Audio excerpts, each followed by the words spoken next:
小怪兽，还有张纸条，快念！申购求礼，有惊喜！那我要捏这个爱心。小怪兽是我的了。这个便便看起来也很可爱呀，来捏喽。怎么变成了垃圾袋了？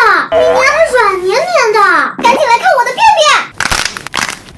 我的也是个袋子啊，还屎黄屎黄的呢。小怪兽来了！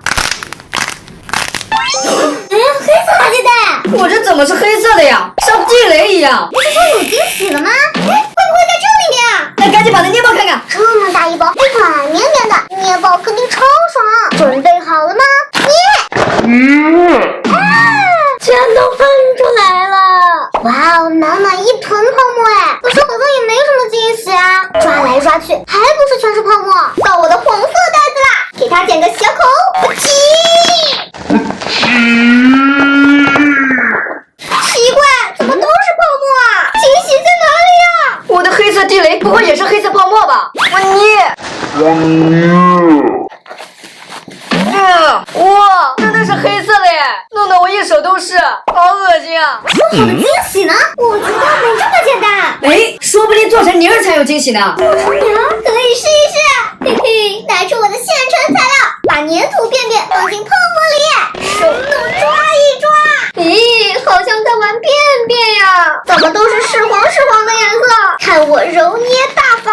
不知道泡沫能不能被粘土吸收呀？怎么感觉揉着揉着粘土越变越硬了，还更脆了呢？继续来给它做个马杀鸡。怎么办？都揉了2个小时了，粘土还是粘土，泡沫还是泡沫呀！说好做成型的呢，谁来救救我呀？看来小鹿的方法不行，还是得加胶水。格力大桶胶最得我心。怎么样，我的泡沫像不像巧克力舒芙蕾啊？倒入胶水。透明胶水怎么变成乳白色的了？算了，不管它，搅拌它，快点成型吧！怎么搅了半天，泡沫虽然变粘稠了，可是怎么没有一点史莱姆的迹象啊？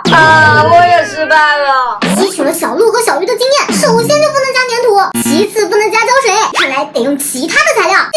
噔噔，记住我的超透气泡胶，用它准没错。开启泡胶，和泡沫一样，都粉粉嫩嫩的，戳进去，感觉手指会吮吸哦。把它覆盖在泡沫上。好像甜黏呀，软乎乎的。现在来把它们融合在一起，不知道能不能成功呢？揉着揉着，突然好像有一点成型的迹象哟！哇塞，这触感，该不会能做出冰山泥吧？这蓬松的质感实在是太像冰山泥啦，捏起来还扑叽扑叽响呢。把它平铺在盘子里，等到明天我就能收获一份粉嫩嫩的冰山啦！我的做成功啦！我的失败了，我的也失败了。你俩做的也太难看了吧！哇，100块